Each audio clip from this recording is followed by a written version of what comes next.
La rencontre du rocher du Trisac. Dans ce cas-ci, est-ce que c'est criminel? Pas en tout. Une dualité qui rassemble les idées. Mais non, tu peux pas dire ça. On rembobine cette affaire-là. Non. Prends soin de toi, là. Oui, Hein, tu me tu protèges. sais. Je le sais. Compte toi-même. La rencontre du rocher du Trisac. Écoute, Benoît, quand Ouais. je parle. Sophie, bonjour. Bonjour, Benoît. Tu veux me parler d'humour? Oui. Je t'ai écouté avec Nantel. Ah, tu m'as hier. écouté. Ben oui. Bon, ben c'est bon. Fait Hey, que as-tu vu sa pancarte Oui, à l'entrée ben, du pont Jean-Cartier? on va parler de ça. OK, alors c'est ça. Donc, J'ai failli pour rien un accident. Ah, ouais? Ben là, il est tellement magnifique, tu regardes juste ça. Là, je m'en allais, j'ai failli froncer dans le char en avant. Ça, je me suis toujours posé cette question-là. Quand ils font des annonces comme ça, où il y a Ouais. un long texte, Ouais. est-ce qu'ils ont calculé à quel point ça peut être dangereux? C'est Parce que, mettons, dangereux. tu passes puis tu vois juste, mettons, un M jaune. Tu Toi, dis, tu OK, roules c'est vite. McDo. Toi, tu roules comme une psychopathe, là. T'es toujours à 120, 130 en ville. Fait que là, t'arrives, tu pognes la courbe. Je vais te t'arrive poursuivre ce pour matin. diffamation. De quoi tu parles? Encore? Alors, hey, mon Dieu, que ça s'en va dans tous les sens, cette dans chronique-là. tous les Mais sens. c'est pas grave. C'est ce Alors, qui fait du bien. Guy Nantel, Parce donc. que c'est beaucoup sens unique à Montréal. Là. T'as-tu remarqué? Fait que Benoît, nous, s'il te on doit plaît, aller je dans peux-tu tous les parler sens. de mon sujet? Ah, je t'en c'est prie. bon, Ben c'est oui. bon, c'est bon. Alors, Il y a toujours un sens à mon affaire. oui, ben, Oh, un bruit de bouche aussi. ben là, je C'est vais famille, faire, hein? je vais faire tous les bruits Tout le monde fait des que bruits de j'ai bouche envie chez de vous. faire. Que j'ai Ça envie- doit être beau de à quoi table. tu sais? Mais de quoi? Qu'est-ce que tu sais de la façon dont ça se passe à table? Ben, je le sais parce que. La tout le dernière monde... fois qu'on a mangé ensemble, là, je veux dire, tu sais, en famille, mettons, avec toi puis ta famille, Ouais. c'est ta famille précédente. Non, Oui, non, c'était celle-là. non. T'es langue sale. Non, c'était il y a très, très, très Toujours- longtemps. de toute façon, Je pense que c'est c'était il y a toute la- 20 ans. C'est toute la même famille. Oui, c'est vrai, c'est toute la même famille. Mais là, donc, Guy l'humour, Nantel, avec, donc, selon Guy Nantel. alors, hier, j'ai reçu Guy Nantel à mon émission parce que je voulais parler du phénomène du 2 poids, 2 mesures dans le domaine de l'humour. Pourquoi?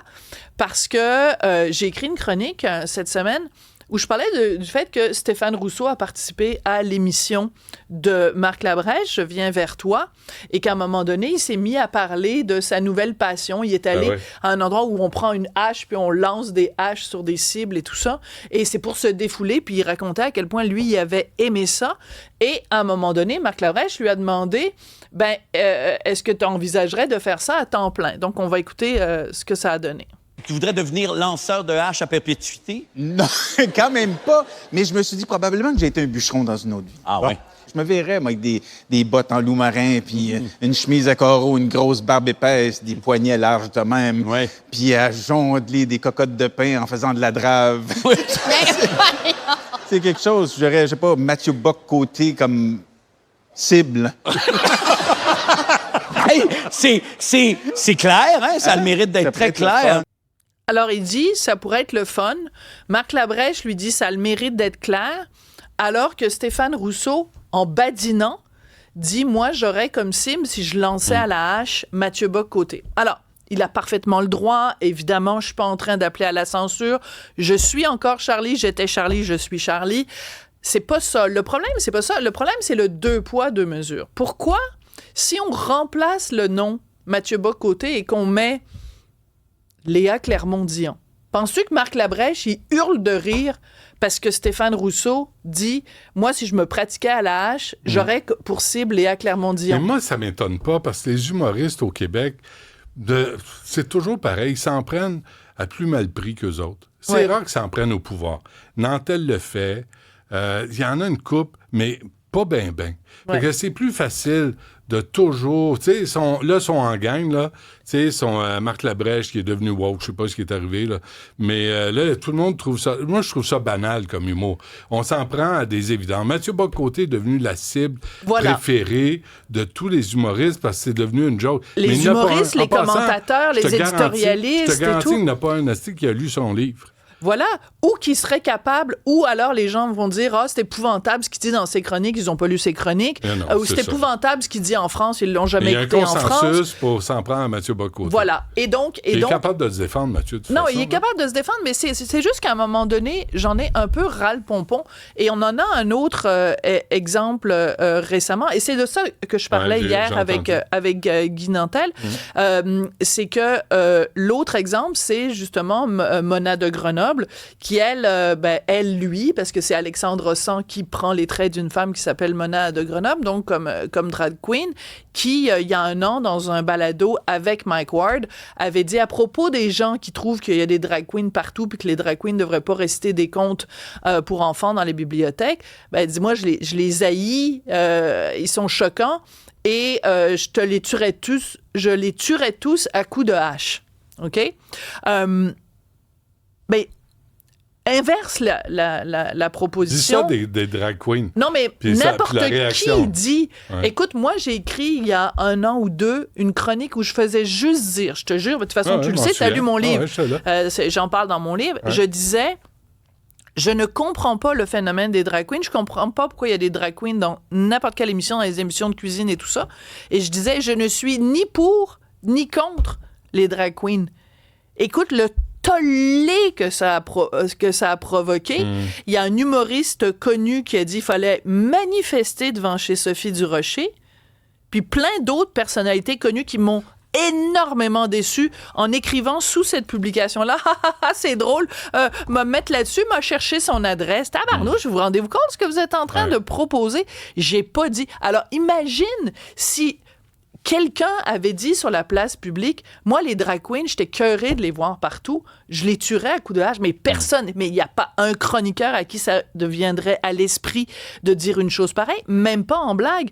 Mais une drag queen fait cette blague-là, et ça passe. Alors, je dis pas qu'elle n'a pas le droit, Mona Grenoble, de dire ça. Mais moi, je dis que... Mais je suis écœurée de ce deux poids, deux mesures. Lancer une hache à Mathieu Bock-Côté, là, ça devient des menaces physiques. C'est plus de l'humour, là. Là, c'est de... Puis ça se discute. Ça se discute. Ben, pas pour moi. Parce que moi, j'ai jamais incité quelqu'un à tuer, à lancer une hache, à poignarder quiconque. Personne. Jamais. Ouais. Là, tu dis, et là, c'est devenu acceptable parce que c'est une petite clique simili Télé-Québec nouveau, les nouveaux woke du Québec là, qui prennent leur chèque parce que c'est payant être woke dans une certaine catégorie parce que les boss aiment ça, puis c'est l'auditoire qu'il faut aller chercher. L'espèce d'auditoire gnangnan qui aime bien les humoristes, qui parlent de leur trou de balle, mais qui parlent jamais de la société ou du pouvoir en place. Tu sais, moi, je trouve ça banal, je trouve ça niaiseux, mais j'accepte pas l'humour où on incite les gens à s'en prendre aux autres. Voilà. Veux-tu, on l'a l'extrait de Mona de Grenoble. Je l'ai fait jouer hier à Guy Nantel, je vais te le faire jouer à toi aussi. Hein. Ben là, la vérité sort, on est tous pédophiles. Tu sais, beaucoup de jeunes, Mike. Là. Un petit cul mangeable. Oui. Tu me donnes le choix entre Osobuco et un cul de mineur. On va prendre le cul de mineur, Mike. Tabarnak de mal de tête. Non, le monde, ils ont du lousse dans la tête un peu, puis je pense quand ils pognent des dos down, le cerveau cogne, puis... Là, ils s'ouvrent un Facebook puis ils donnent leur opinion de style d'arriéré du Christ, là. J'ai tuerais à grands coups d'hache, hostie. Ils sont fâchants. Et l'extrait est long, parce que si je mets l'extrait plus court, je vais me faire dire, tu l'as cité hors contexte, etc. Ouais. Je me suis tapé les 2 heures, parce que ça dure 2 heures, cette affaire-là, parce que beaucoup de gens, sur les réseaux sociaux, mettaient juste des extraits de Mona de Grenoble. Je me suis dit, non, je vais aller à la source. Je me suis tapé le 2 heures au complet. Puis, écoute, il y a des affaires qui se disent là-dedans. Ils parlent à un moment donné, les trois, parce qu'il y a Mike Ward et Mona de Grenoble, puis Sébastien Dubé. Ils parlent à un moment donné de s'en prendre à qui t'aimerais violer. Parce que, le viol, il n'y a rien là. Qui t'aimerais violer? Là, il parle de Grégory Charles, ce qu'il ferait à Grégory Charles, qu'il pognerait par les cheveux. Écoute, t'écoutes ça, honnêtement, remplace Grégory Charles par n'importe qui d'autre. Il dirait pas ça d'une femme, il dirait pas ça de lancer des haches sur Mathieu Bock-Côté, s'en prendre aux gens qui... C'est rendu le Far West. Mais quand tu parles d'eux... Mais quand tu parles de la bonne gang. Quand tu parles d'eux, il faut que tu fasses attention en tabarouette. Là, ils se mettent un ruban gommé parce que là, ils sont victimes de censure. Tu sais, Mike Ward qui a eu le grand courage de s'en prendre au petit Jérémy. qui était handicapé puis qui voulait chanter dans la vie. Au lieu de dire, mais à répétition, alors que le kid avait 13 ans, dire quel courage. Moi, j'ai toujours admiré le courage de Mike Ward. Là, c'est juste ça, là. Quand t'es tellement vide de contenu que là, tu parles de violer Grégory Charles. Puis là, les gens c'est pas vraiment le violer, c'est... en tout cas, bref. Mais c'est quoi? Non, mais c'est que théoriquement, dans leur scénario, il est peut-être consentant. Mais tu sais, c'est comme... En tout cas. Ils font des blagues sur le fait que c'est ben le fun d'endormir ton partenaire sexuel. Comme ça, il se réveille puis il n'a aucune idée de ce qui s'est passé. Ah oui. Faire des jokes sur la drogue, du viol. Ben oui. C'est drôle, mais eux peuvent se le permettre. Mais imagine encore une fois, c'est pour ça que je voulais avoir Guy Nantel hier. Si on s'oppose à ça, on a l'air des grugeux de balustre. On a l'air des prudes et tout ça.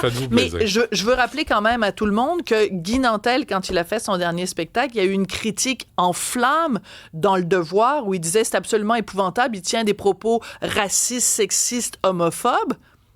Hier et ce matin dans le Devoir, le même critique de spectacle d'humour fait une critique de Mona de Grenoble en disant grâce à son personnage, ça lui permet de dire des choses épouvantables. Mais c'est exactement ça qu'il fait, Guy Nantel. C'est un personnage qui dit des choses épouvantables. Le même critique dans le même journal, tu mets les deux critiques l'une à côté de l'autre. C'est un spectacle d'humour avec quelqu'un qui se met dans la peau d'un personnage. Moi, je pense que dans son prochain spectacle, Guy Nantel, il faut qu'il se mette une perruque sur la tête, des faux seins, puis là, il va pouvoir dire les énormités qu'il veut. Puis là, finalement, les journalistes du Devoir vont comprendre que c'est de l'humour au 2e degré. C'est un concept, ça. Ça va aller loin.